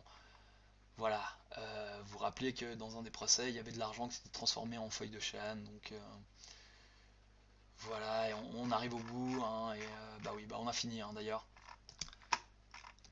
Donc ça, c'était pour le procès. Donc voilà, bon, c'est vrai qu'on a abordé le procès de Claude Berger un peu sur le ton de l'humour, hein. C'est vrai que c'était long, on a un petit peu rigolé. Mais enfin, on voit que ça correspond bien à la caricature de procès en sorcellerie qu'on avait tiré du DHS, hein. Les questions sont assez orientées et il semble que les personnes qui l'interrogent savent exactement ce qu'ils cherchent, hein.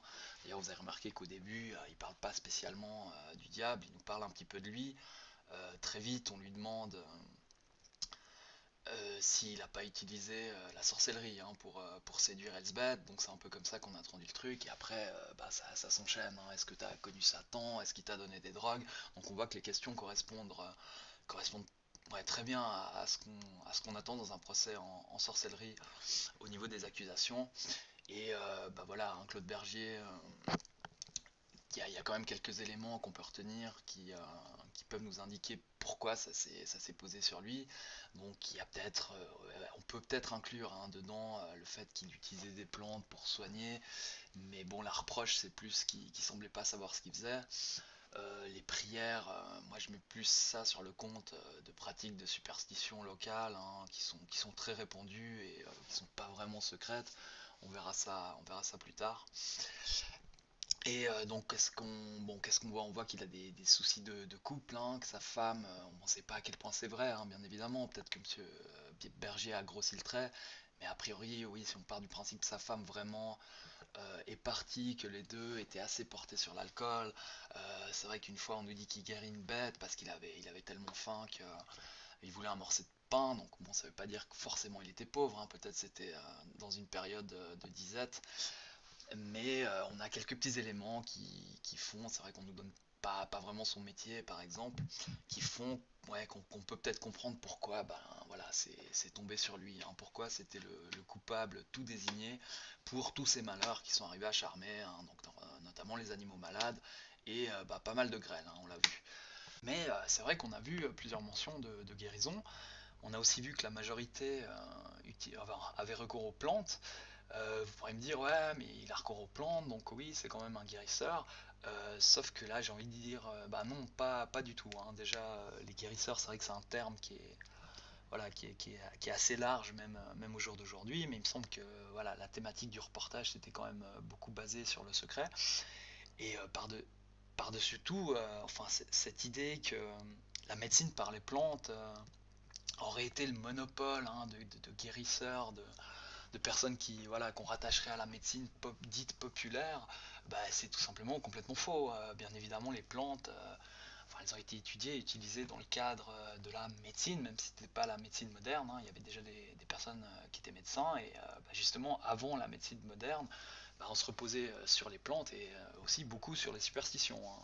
La médecine, elle est passée par tout un tas de choses comme la théorie des humeurs, hein, on va pas trop développer, hein, on s'imaginait, ça découlait de la théorie des 4 éléments, comme quoi on est composé des 4 éléments, et du coup on avait 4 humeurs hein, différentes si vous voulez, et les 4 correspondaient à un fluide qu'on avait dans le corps, et notamment dans ces fluides il y avait la bile noire, hein, qui était responsable de la mélancolie, et pendant longtemps la médecine, hein, et pendant longtemps voilà, hein, je parle 18 voire même 19e siècle, enfin voire même carrément 19e siècle, où l'idée c'était simple, hein, on vous met un coup de scalpel et on vous purge un peu de sang, comme ça on fait sortir la bile noire.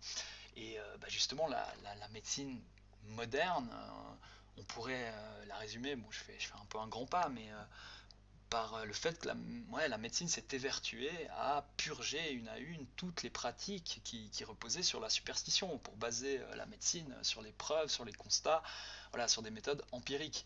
Et donc avant la médecine moderne, la superstition, on l'a retrouvée dans la médecine en fait. Et bien évidemment, c'est pas impossible que des personnes qui n'étaient pas médecins dans le sens du terme de l'époque, puissent avoir recours eux-mêmes à des plantes. Hein. Vous avez vu qu'on a reproché d'ailleurs à Claude Bergier de ne pas trop savoir ce qu'il en faisait.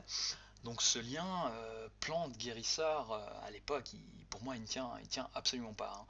Donc qu'est-ce qu'il nous reste hein, une fois qu'on a enlevé tous ces chefs d'accusation et cette médecine par les plantes? Il nous reste 2 mentions. Hein. La première, c'est la guérison de ce cheval par la prière. Voilà, il a dit 3 fois une prière vers ce cheval, et une autre fois, je sais plus si c'est un cheval ou une vache, où il a fait un signe de croix. Et pourquoi personnellement je considère qu'on peut absolument pas rattacher la mention de cette prière à la prière qu'utilisent nos guérisseurs d'aujourd'hui? Et pour justifier un petit peu ça, je vais avoir recours à une source qui apparaît absolument pas dans le reportage, hein, c'est un petit truc que je vous ai dégoté. Donc qu'est-ce que c'est, hein? Donc vous voyez, là c'est sous Google Book, je vous mettrai le lien, hein. Du coup là encore une fois, je suis passé par le PDF, hein. C'est plus simple, j'ai pu mettre des signets, ça ira un petit peu plus vite. Donc c'est un traité des superstitions selon l'écriture sainte. Donc ça a été écrit par un certain Jean-Baptiste Thiers, hein, donc, qui était bachelier en théologie et curé de Champron, hein, donc en France, un petit peu à l'est de Paris, à l'ouest pardon. Et donc j'ai lu la préface, on va pas la lire en entier, hein. Je vous rassure tout de suite, mais c'est vrai que c'est intéressant les préfaces, hein, pour en savoir un peu plus sur l'auteur et quelles étaient ses intentions. Pourquoi est-ce que lui, ah oui attendez, je ne voulais pas dater, hein. Donc en 1679, hein, donc on est quoi, une cinquantaine d'années après le procès de Claude Bergier. Et donc ce curé de Champron a décidé d'écrire et de publier un traité des superstitions. Et pourquoi il a voulu faire ça? Eh ben, lui, il est un peu dégoûté, hein, parce que pour lui, si vous voulez, hein, c'est ce il écrit dans le début de sa préface, Jésus-Christ, il avait détruit toutes les superstitions. Et il voit que ça n'a pas suffi, visiblement, parce que les superstitions, à son époque, les pratiques superstitieuses, il en voit encore partout, et ça l'énerve un peu, hein. Donc c'est un monsieur qui, semble-t-il, est très croyant, dans le christianisme, mais en même temps très sceptique par rapport aux superstitions qu'on court dans son temps. Et pourquoi il écrit ça? Parce que non seulement ces superstitions, il les a retrouvées chez des paysans, chez des paroissiens, chez des villageois, mais aussi au sein même des clergés, hein. C'est ça qui l'inquiète en fait, c'est que, vous voyez, il met, elles entrent, hein, donc les superstitions, jusque dans la plus sainte pratique de l'Église. Et quelquefois même, ce qui est tout à fait déplorable, elles sont publiquement autorisées par l'ignorance de certains ecclésiastiques qui devraient empêcher de toute leur force qu'elles ne prissent racine dans le champ de l'Église, où l'ennemi les sème durant la nuit sur le bon grain. Donc vous voyez, hein, il reproche justement à des autres curés, à des ecclésiastiques, de diffuser en fait ces superstitions plutôt que les combattre. Et là, vous voyez, il est vraiment pas content, hein. Je vous lis juste ce passage, hein.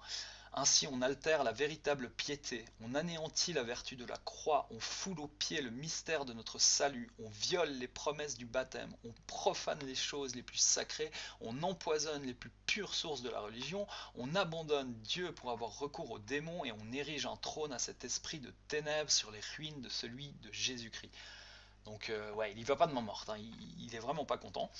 Et il est intéressant ce curé parce qu'il se pose quand même des questions, si vous voulez, parce que lui, son but, c'est que ce traité soit publié et qu'il soit mis à disposition des ecclésiastiques pour que ça les aide, en fait, qu'ils puissent s'y référer pour combattre les superstitions.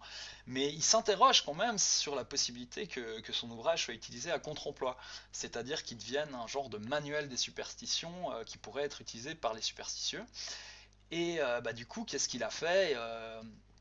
Ouais, je sais plus exactement où c'est, hein, donc je vous le résume vite fait, mais il n'a pas forcément révélé les formules, hein, les incantations justement qui relèvent de ces superstitions, et des fois il a laissé des blancs en fait, hein, donc il a été assez malin. Donc voilà, hein, on voit un petit peu la tension, hein, pourquoi cette personne a décidé d'écrire ça. Et donc il y a deux grosses parties dans l'ouvrage, hein. C'est soit il va se référer soit à la Bible, hein, soit au Père de l'Église, pour donner son point de vue, hein, pourquoi selon lui les superstitions n'en ont rien à faire dans le christianisme. Et à côté de ça, c'est un catalogue, hein. Il y a un énorme catalogue des superstitions. Voilà, c'est pas celle de Fribourg en 1628, mais bon, c'est celle autour de Paris, on imagine, enfin dans la France, je sais pas exactement où il a voyagé, en 1679. Et du coup, j'ai profité de ce catalogue pour voir un peu si on retrouvait des choses, hein. Et donc déjà, on va regarder un petit peu ce qui se passe au niveau des... Là, il y a tout un florilège d'incantation, si vous voulez. Donc là, il vous donne en fait voilà, des prières qu'on peut faire pour empêcher toutes sortes de choses, hein. Donc là, par exemple, pour empêcher les scorpions de faire du mal, il faut prononcer le monosyllabe bud ou bud, je sais pas, lorsqu'on les aperçoit. Voilà, donc tu vois un scorpion, tu dis bud, il t'y pique pas. Guérir les chevaux, tiens, de certaines maladies en récitant certaines paroles de l'écriture, en suspendant un certain vers, en le gardant un certain jour du croissant, j'imagine de lune, hein, ou du décours de la lune, c'est ce qu'on ne doit pas supporter. Donc vous voyez qu'on a quelque chose, hein. Guérir les morsures de chiens enragés en 10 ans ou en faisant dur, Axe, Pax, Max et quelque chose qu'il n'a pas voulu révéler, j'imagine. Chasser la peste, carrément. Ça, je sais pas s'ils l'ont, les guérisseurs de nos jours, celui contre la peste. Donc la peste et les fièvres pestilentielles en portant sur eux ce mot, Anasizapta, ou tout seul avec ce verre. Alors, bon, voilà, une petite formule contre la peste, c'est toujours sympa. Il y en a une quantité, je vous dis, c'est une mine. N'être point mordu des puces en disant hoc hoc en entrant dans un lieu où il y en a un. Donc si jamais vous vous rendez une fois dans un endroit où il y a des puces, n'oubliez pas de dire hoc hoc et voilà, vous devriez être tranquille. Je sais pas si ça marche sur les tiques aussi, c'est vrai qu'on est assez emmerdé en Suisse quand vous promenez en forêt, faut essayer. Arrêtez le... Ah tiens, hémorragie, ça c'est vrai que ça rentre dans le panel des guérisseurs d'aujourd'hui. Et bon là ça requiert un accessoire, visiblement. En prenant un fétu et le laissant tomber à terre en disant certaines quantités de foi, herbe qui de Dieu est créée, montre la vertu que Dieu t'a donnée. Voilà, si une fois vous coupez et vous avez un fétu de paille à côté, ben voilà, essayez, on sait jamais. Voilà, celle-là elle est magique, je vous assure. Donc si une fois vous avez un saignement de nez, c'est vrai que c'est chiant. Donc en fait vous prenez un peu de sang qui coule de votre nez et sur votre front vous écrivez consumatum est et ça devrait arrêter le saignement. Des scorpions encore, si vous voulez pas que les scorpions entrent dans un colombier. Bon voilà, il nous a censuré un peu le truc, il y a un Adam dans la formule, il nous en dit pas plus. Empêcher qu'une plaie fasse mal, c'est intéressant ça. Et que carrément, ça empêche la gangrène, donc on a un niveau déjà au-dessus de ce qu'on fait aujourd'hui. Que s'y mettre en récitant 5 fois par jour les 2 vers suivants et en mettant la main sur la plaie. Donc vous mettez la main sur la plaie et vous récitez, j'arrive pas à lire, je suis désolé, c'est plus lisible sur la version Google parce que voilà, on voit bien la photo du papier. Donc ouais, je vais même pas m'emmerder à la lire en fait, mais bon voilà, il y a une formule contre les plaies. La goutte, c'est vrai qu'on est plus trop, c'est plus trop d'actualité, mais bon voilà, une formule contre la goutte. Guérir la fièvre quotidienne en écrivant sur une certaine feuille d'olivier cueillie avant le soleil levé, ça devient compliqué. Et en portant à son cou, il y a souvent des trucs, vous écrivez un truc et vous en vient un collier, voilà, gare, roi, a. Faire sortir les ordures qu'on a des yeux. C'est vrai que des fois on se lève le matin, on a des petits trucs, c'est chiant. Donc vous embêtez pas à les enlever. Vous crachez 3 fois et vous dites pain béni. Voilà, tu craches, tu dis pain béni, ça t'enlève le caca que t'as dans l'œil. C'est plutôt pratique.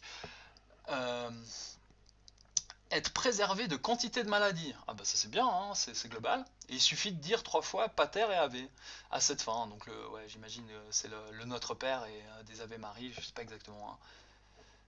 Voilà, et mais c'est quand tu vois le croissant de lune. Ouais, voilà, du coup c'est un peu situationnel. Allez encore, ouais. Éteindre le feu en disant, alors ouais, ça c'est éteindre le feu, ça n'a rien à voir avec les brûlures. Inte domine speravi. Et t'éteins le feu, ou sinon tu peux visiblement écrire, je sais pas si c'est la même formule ou une autre, directement sur le manteau. Tu prends un bout de charbon, t'écris la formule sur le manteau de la cheminée, voilà, le feu s'éteint. La rage, ouais, putain, il faisait aussi la rage. Guérir la rage en portant ses paroles pendues à son cou, pardon, désolé. Bersecaro Reduca. Et on peut écrire sur un morceau de pain aussi, donc t'écris une formule sur un morceau de pain, tu le donnes à manger, et il retrouve la santé. C'est vrai que c'est pas mal. Donc là, j'ai essayé de regarder si je trouvais des choses qui correspondaient un petit peu au secret d'aujourd'hui. Alors, du cheval, je vous en ai retrouvé. Mais c'est pas des formules, on va quitter le domaine un peu de la prière. Donc là, on attache une grande dent de loup au cou d'un cheval. Et du coup, il devient infatigable à la course. Je sais pas s'il y en a qui font du pari sportif et tout, mais c'est une idée. Ensuite, attacher un cheval pendant 3 heures à une certaine racine d'arbre ou à une branche qui n'aurait jamais porté de fruits afin de le guérir d'une certaine maladie. Voilà, il y a ça aussi.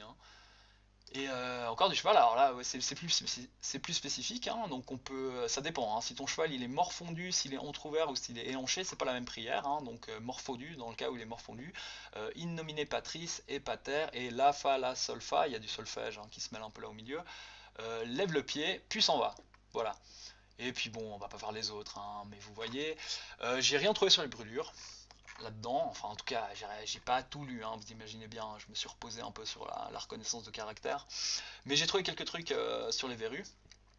C'est pas des prières par contre, c'est tout un tas, voilà, tu frottes les verrues avec un genêt Et tu le lis plus bas plus tard afin de le faire tomber. Voilà, attendez, il y en a une qui est assez sympa. Alors, alors ça c'est génial, hein.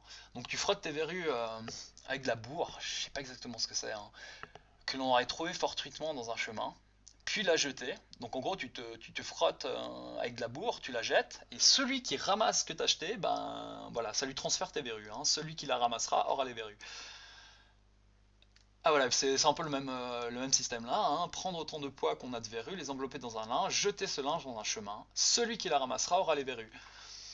Couper une pomme ou un morceau de bœuf en deux, voilà, pomme ou bœuf, hein, vous choisissez. En appliquer les deux morceaux sur les verrues, après vous les liez ensemble et vous les jetez ensuite. Et plus la pomme ou le bœuf pourriront, plus vos verrues diminueront, hein. Et si par hasard t'as pas de pomme ou de bœuf, tu peux aussi le faire avec des feuilles de figuier, des cœurs de pigeon, ou même du grain de sel, hein. C'est vrai que du coup grain de sel, ça tout le monde en a chez soi, ça devrait être accessible. Qu'est-ce qu'on a encore d'autre sur les verrues? Euh, Ah bon, faut regarder la lune, hein. Et dans un papier, tu mets autant. Tu prends des petits cailloux, hein, genre t'as trois verrues, tu prends trois petits cailloux. Voilà, et bon, tu jettes ça sur un chemin. Et en prenant de la boue derrière, et voilà, faut frotter de la boue encore, c'est un peu plus compliqué, hein. Voilà, et là, il nous cache un petit peu, et bah, il nous ressort le coup, tu enterres ça, et plus ça va pourrir, plus les verrues vont s'en aller. Et j'ai trouvé quelque chose sur les hémorragies. Voilà, c'est nouveau une petite prière, hein, pour arrêter les hémorragies, hein. Donc tu poses, voilà, tu touches la partie qui saigne et tu prononces. Qu'est-ce que tu prononces d'ailleurs? De la, ouais, terre eius exivit fangis et aqua. Voilà, voilà. Donc, bah, moi je me pose la question en fait, cette prière sur un cheval de Monsieur Berger, est-ce qu'il faut vraiment la rattacher à cette idée de secret qu'on a aujourd'hui, ou ce serait pas plus vraisemblable de la rattacher à ces nombreuses, hein, pratiques superstitieuses qui avaient cours à ce moment-là? Bon, ouais, moi c'est clair que j'ai plus tendance à ranger ça là-dedans. Donc ouais, du coup Claude Berger, précurseur des guérisseurs, voilà, bon, pour moi c'est non, hein. Après, bah, vous faites votre avis. Oui, donc bah, pour conclure, bah, cette partie, cette approche historique de ce documentaire, bah, ouais, j'ai trouvé ça très très très mauvais, hein, vraiment. Voilà, je suis pas sûr qu'il ait fallu tenter le coup. En plus, je me demande à quoi sert cette partie, hein, à part tenter de légitimer par l'histoire l'existence de pratiques d'aujourd'hui. C'est un peu nul. Surtout que je me dis, tu vois, on n'aurait pas parlé de ça, on aurait plutôt fait une approche, bah, tout à fait actuelle, en se disant, tiens, le recours aux guérisseurs, c'est vrai que c'est une tendance, et ça c'est tout à fait vrai. Et du coup, comme indice de cette tendance, on aurait pu utiliser justement cette exposition photographique de Madame Rébétet, où on introduisait ça comme ça, et puis bah, voilà, on allait l'interroger, comment elle avait procédé pour créer cette exposition. Et ça passait crème, hein, en fait, on n'avait pas besoin de nous parler d'histoire. Donc ouais, c'est vrai que c'est dommage, hein. Faudrait peut-être se contenter, bah, je sais pas, du catalogue des superstitions, hein. C'est bon, c'est un peu le niveau zéro du journaliste, c'est vrai, mais bon, c'est vrai que c'est pas difficile, hein. Tu sors avec un micro, t'interpelles des personnes, bonjour, énergie ou pas, et, voilà, hein, t'en fais un millefeuille et pouf pouf, ça fait un documentaire. Donc voilà, hein, voilà, et tout ça avec le logo RTS au cul, c'est vrai que ça fait quand même un peu mal. Voilà, et concernant cette vidéo, bah, bien évidemment, hein, on n'a largement pas traité tout le sujet, hein. Il s'agissait ouais, de donner une réponse bah, assez rapide au reportage. Et bah, il aurait fallu couvrir bien plus largement. Mais vous voyez que la vidéo elle est déjà très très très longue. Donc si le sujet vous intéresse, hein, c'est vraiment pas la littérature qui manque sur ce sujet. Et donc bah, je vais vous laisser là, et bah, peut-être une prochaine fois, hein, ça dépend ce que nous sert la RTS, hein, dans ses prochains documentaires. Et oui, il y aurait eu encore énormément à dire, hein, sur ce temps présent, hein, parce que ça s'est pas contenté des approches historiques. C'est vrai qu'il y a eu d'autres choses, hein. Mais voilà, on va pas y revenir, en tout cas pas tout de suite, peut-être une autre fois. Donc voilà, je vous laisse là, hein, salut.